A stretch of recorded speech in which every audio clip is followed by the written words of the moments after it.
Hai semuanya, selamat datang di Berpendapat. Di video kali ini, aku akan bahas sebuah tema yang berkaitan dengan video pertama aku ya, terkait dengan review buku yang berjudul Aku Cantik.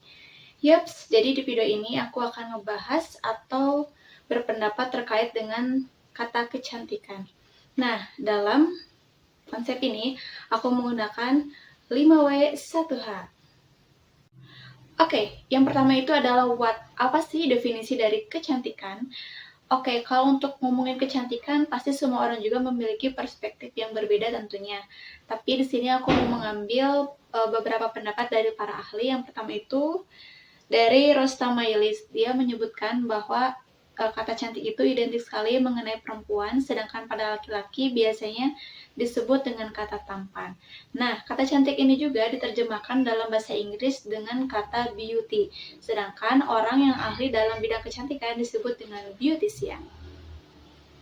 Sedangkan menurut Adams, kecantikan itu adalah sebuah totalitas diri, di mana kecantikan adalah sebuah hasil produksi yang sempurna. Dia mengibaratkan kecantikan itu sebagai sebuah irama musik, seolah-olah misalkan ada melodi yang jika dipersatukan dengan baik akan menghasilkan irama yang pas, yang cocok, dan yang pantas. Yang ketiga, aku akan mengambil pendapat menurut agama Islam. Jadi menurut agama Islam, cantik itu memiliki 4 kriteria. Yang pertama, dia itu adalah perempuan yang pandai menjaga kehormatannya. Yang kedua adalah perempuan yang memiliki rasa malu. Dan yang ketiga adalah perempuan yang sangat tangguh dan bijak ketika menghadapi sebuah masalah. Dan yang keempat adalah perempuan yang sabar ketika menghadapi sebuah ujian. Selanjutnya adalah why. Jadi kenapa sih perempuan harus tampil cantik? Yang pertama sangat jelas karena perempuan itu diciptakan fitrahnya itu menyukai keindahan. Jadi tidak salah jika perempuan memang ingin atau harus tampil cantik di hadapan orang lain. Yang kedua itu agar dia bisa diterima di masyarakat itu. Kan banyak faktanya sekali bahwa seseorang perempuan yang memiliki wajah para cantik atau disebut juga dengan good looking, memang dia lebih mudah diterima di kalangan masyarakat. Kemudian yang ketiga itu untuk meningkatkan rasa percaya diri, dan yang keempat adalah sebagai bentuk pengakuan bahwa seorang perempuan itu telah tumbuh menjadi seseorang yang lebih dewasa. Selanjutnya adalah who. Jadi siapa sih yang harus tampil cantik? Sangat jelas sekali jawabannya adalah perempuan. Karena kan kata tersebut memang sangat melekat sekali dengan perempuan. Karena sering dikaitkan bahwa perempuan cantik itu adalah dengan sosok yang feminim. Jadi dimana ketika misalkan ada perempuan yang agak sedikit berbeda penampilannya daripada perempuan pada umumnya, pasti akan dikatakan tomboy. Padahal kan tidak selalu yang tomboy itu tidak cantik. Justru kalau misalkan kita bisa melihat lebih dalam lagi, mungkin perilakunya yang lebih baik atau pikirannya yang pintar, kan itu juga bisa menjadikan poin penting untuk terlihat cantik. Selanjutnya adalah poin when. Jadi sejak kapan sih definisi kecantikan itu ada?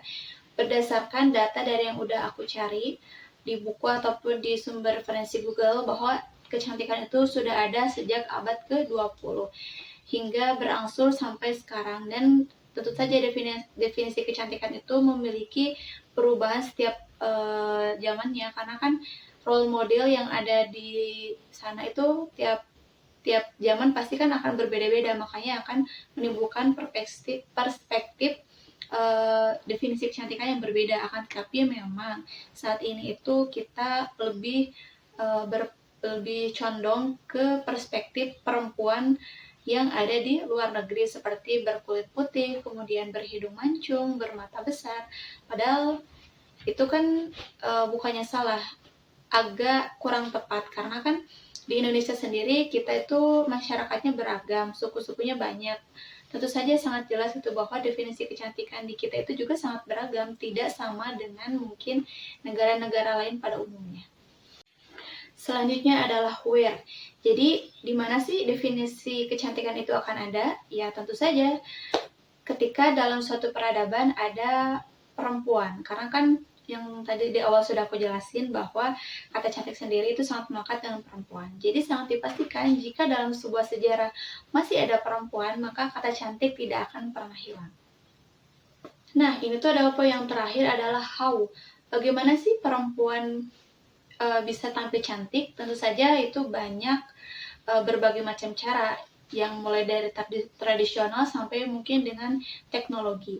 Yang pertama mungkin untuk tahap-tahap yang tradisional, dia bisa menggunakan skincare agar kulitnya lebih terawat, misalkan dari paparan sinar matahari.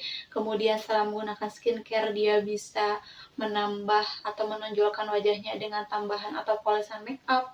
Dan yang terakhir mungkin ini yang paling ekstrim menurut aku, karena ini sudah merubah bentuk seseorang gitu dari penciptaan awalnya, yaitu dengan operasi plastik. Tentu saja gitu banyak perempuan yang saking ingin tampil cantiknya dan ingin seperti idolanya, bahkan dia sangat berani gitu untuk mengeluarkan budget yang besar dengan resiko memang cantik gitu. Makanya banyak persepsi di masyarakat bahwa cantik itu sakit, cantik itu mahal, karena kan memang untuk proses menjadi cantik tersebut memang cukup membutuhkan biaya dan pengorbanannya yang cukup banyak.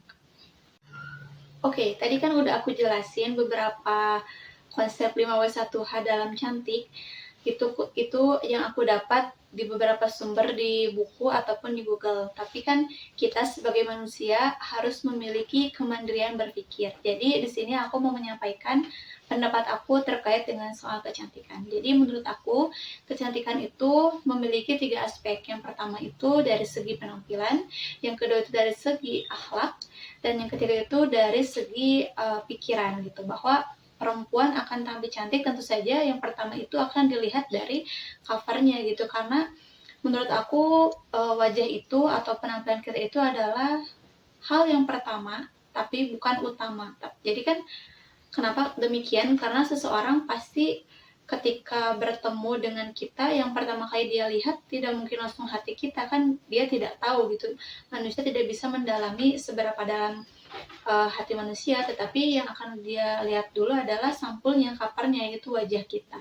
Jadi ketika mereka tertarik dengan sampul kita, tentu saja mereka juga akan tertarik dengan untuk melihat kepribadian kita. Nah, kepribadian kita bagus, mereka juga akan melihat bagaimana sih isi kepala dari kita gitu, karena kan perempuan itu adalah sosok yang nantinya akan menjadi seorang ibu jika memang mengikuti kodratnya gitu.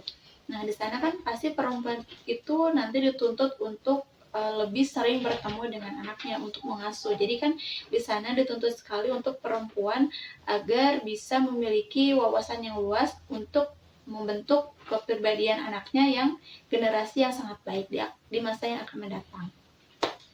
Oke teman-teman, itu menurut aku dan menurut beberapa sumber terkait dengan definisi kecantikan.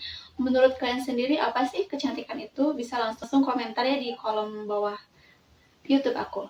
Jadi segitu dulu berpendapat pada hari ini. Semoga banyak manfaatnya. See you next video. Bye-bye.